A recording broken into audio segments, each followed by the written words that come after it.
Welcome everybody, and we are discussing on curriculum designing as Kyler is with me from America. He is about to finish his course, TESOL certification under my guidance here in Nepal, and he's about to get his certificate, and he taught in different schools, private and public schools here in Kathmandu, and designed different materials, also designed a little bit of curriculum and a course, and he was adapting materials plus adapting textbooks and the stories, teaching different skills, listening, speaking, reading, writing, pronunciation in different schools to different age group in Nepal. He really enjoyed it. He will share his experience here in Nepal with you today, and also will a little bit introduce himself, what he does in America, and what he's planning to do before he discusses about his part presentation. This is a part of course, TESOL certification. So Kyler, welcome to the presentation. Thank you. Kyler, you went to different schools and you got different ideas of students, their language level, and I saw you were happy in the classroom with the students. Yeah, so because you taught in America also to the kindergarten students and also other students.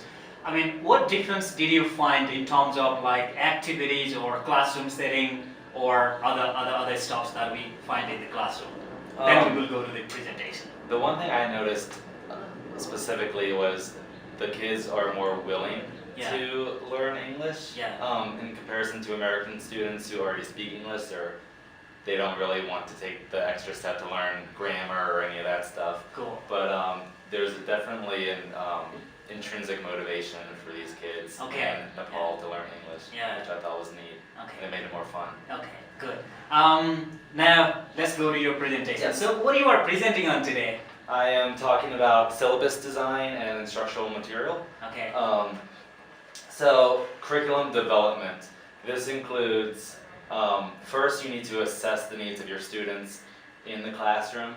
So this is a hard step for me because I always want to over-prepare before I step foot into a classroom. Cool. But it's vital for when you're teaching, especially teaching English, that you get a baseline of where the students are at and where to go from there. So you have to kind of go in and see where they are grammatically, where they are at their speaking level. Okay.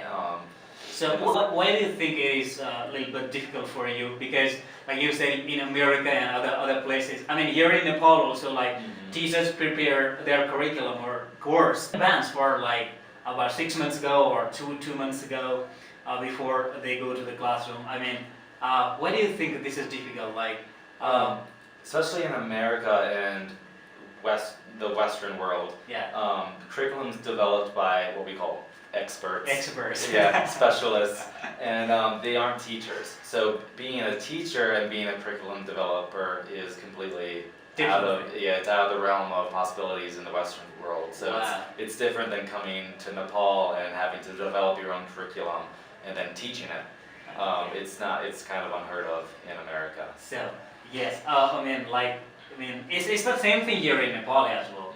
And some experts at the top, they design the curriculum and they implement it in the school. But in this course, we don't do that because we provide the teacher the 100% autonomy in the classroom, and they do everything. Yes, next thing. So you assess the baseline data. Then it's important to develop your goals and objectives. What do you want the students to learn? What do you want the outcomes to be? And develop, and then planning the syllabus around your goals and objectives. So you have it all written out. You can even disperse it to your students. But that way they can see what they will be learning, the schedule, and obviously it can change depending on the needs of your student and anything arises. And then it's important to select teaching approaches and your materials. Are you going to be more student-centered? Are you going to be more teacher-centered? Are you going to kind of make a shift from being in control of the classroom to giving students more control? And then deciding on assessment procedures. How are you going to assess the students if they met the objectives or the goals?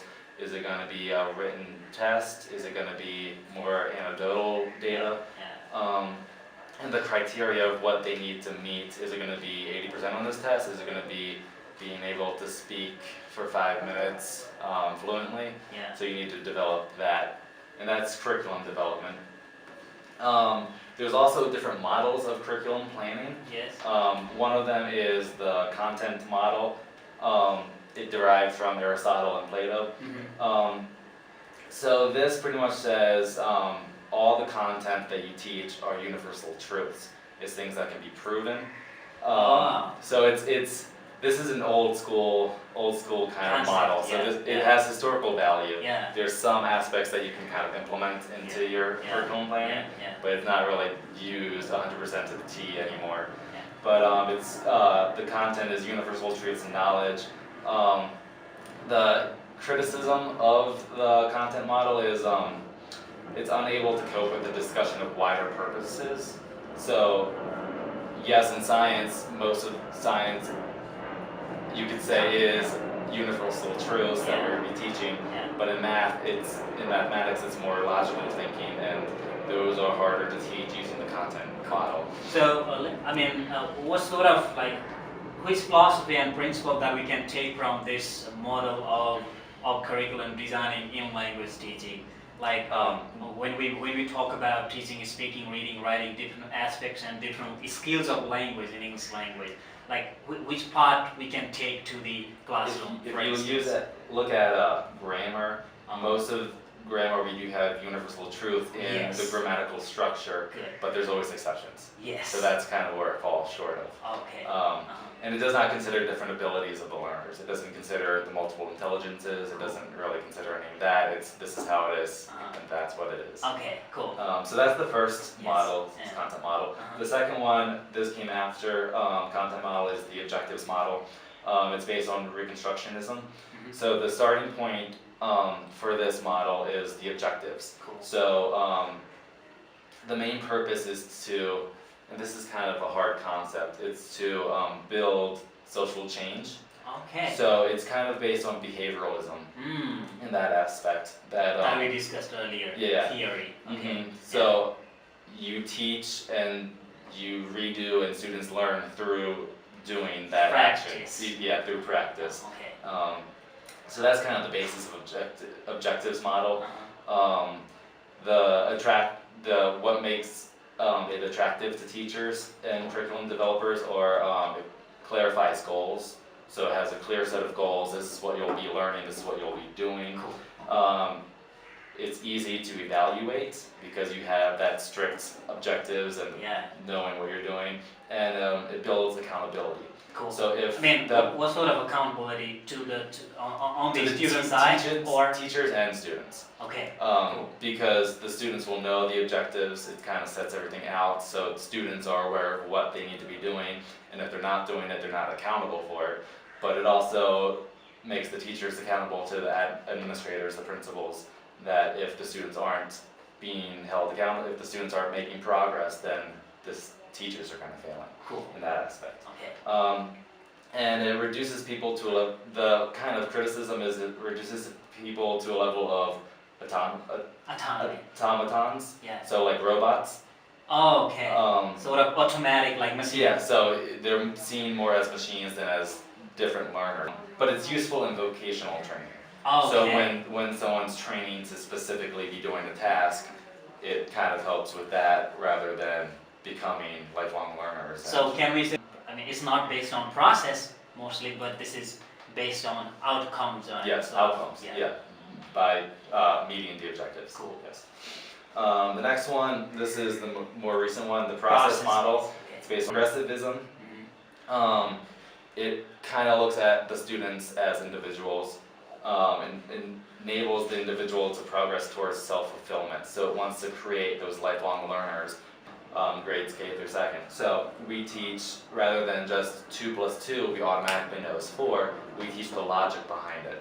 So we use building blocks and manipulatives to kind of show why 2 plus 2 is 4. We just don't tell them the answer. Okay. You're talking about logic behind the objectives. So we're teaching the students why it is, not just what it is. Okay. So that's the bottom line of the process model and the American Common Core standards. It also creates possibilities for future learning. It's showing that it's kind of encouraging them to want to learn rather than learning as boring and Okay. it's not memorizing facts, it's learning how to learn. Cool. It's less attractive for national curriculum development because it's hard to look at individual needs. So that's where the shortfall is for the process model.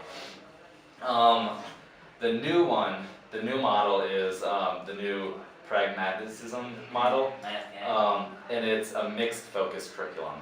So this one that is encouraged to be used. It deals with policy making, pragmatics, the participants being both the teachers and the students, and in decision making. There's 4 stages of decision making according to the new pragmatism model. Okay. Curriculum planning, so developing your curriculum like we just talked about. Yeah. The ends and means specifications, so the objectives, what the students are going to accomplish at the end of a standard. Program implementation, so if you're implementing to a whole school, if you're implementing to a state or a country, how are you going to go about doing that? And implementation in the classroom, because implementation in the classroom is going to look different than implementing it on a bigger scale. Yeah. So how are you going to go about that? What do you hope to accomplish and stuff like that? It has a variable focus on creating a proportional syllabus. Cool. So it kind of takes the better aspects of the last 3 models and putting them together. So it's a mixed focus curriculum, so it kind of takes different aspects and uses all 3 of them. The 3 components in implementing this model is structural. You have to look at the structure of the curriculum, of the standards, of the lessons for each standard. Functional, so is it going to be functional in just one classroom with the needs of that specific classroom, or in an entire school, or will it be functional throughout a county or a bigger demographic? And experimental. Yes. When you design a curriculum, there's no way to know how it's going to go, how the students are going to react. So it is an experiment of new model. And that goes along with the next step is evaluation at all stages of planning. Cool. You have to continuously evaluate your curriculum and making necessary changes as need be. But that is the new model. Then we're shifting to materials in the classroom. I would say, most teachers would say the major material in the classroom is textbooks. It has been for the past hundreds of years since the beginning of education. Has been textbooks. However, people say that it reduces the teacher's role in the classroom. Yes. So they're not being. They're not creating more. So they're. And this has been the big thing with standardized testing in America as well. They're saying that teachers are teaching to the test rather than, you can say the same thing about textbooks. You can make the same argument that teachers are teaching just out of the textbook and not evaluating the specific needs of a student and going along like that. It's difficult to create a standardized cultural proficient text. And then using teacher guides might be helpful though. If a text comes with a teacher guide, or just a specific lesson comes with a teacher guide, you can use that for scaffolding, and that could provide pedagogical thinking in terms of content. So you can use a teacher's guide to help scaffold not just your students but yourself in teaching the students that material. And then there's 2 views of textbooks. There's deficiency, and differences. Deficiency states that textbooks are used to fill the deficiencies of teachers. So teachers aren't experts, so it kind of uses that as a crutch to lean on to kind of fill in the gaps of what a teacher doesn't know. The differences view states that people who write these textbooks are experts. So experts should be coming up with the content, not the teachers, because they're not experts in that content. They're experts in students and teaching the students and delivering that content. But and then after textbooks, books kind of comes in terms of English teaching language. You have to contextualize your language. You have to make it appropriate for your students, your class. One example is video dramas, so showing videos of English speaking But it has to be a context that the students will understand. You can't just pick an American video and show the students who won't understand what the Americans are doing in that. If they're eating specific food that's not common in Nepal, they won't understand the context of that video. So you have to kind of contextualize everything that you teach. And understanding the culture of what you're teaching really helps with that. Development requires purposeful learning, engagement. Students need to be engaged to learn. If they're bored, they're not going to retain any of that information that you're giving them. So skits are very helpful with this, getting the students up and moving and talking to each other, pair work, group work, all that's good. And it should be realistic and authentic.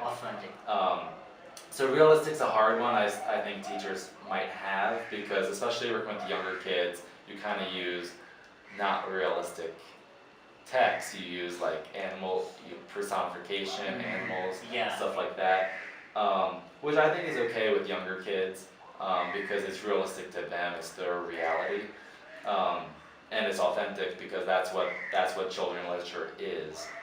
The way that you mentioned the process of curriculum designing and different models, they are okay. But the thing is that as a language teacher, you and we have to design curriculum and based on our students' need, interest, and their level of language, plus whatever the method that we have to take good things from each and every method. That's the proper way of doing and designing and developing materials for the students. So the model that you presented, they are okay, and your presentation was good. Curriculum designing, in my point of view, is course book or curriculum or whatever language course, whatever you say. It's a teacher's duty to design every day, every now and then. You teach, you keep combining and putting it together and make your complete syllabus and course. So in this way you see the things and make them appropriate for the students, what they want, their needs. That's how you address the students' requirements according on the basis of your design curriculum. Thank you very much.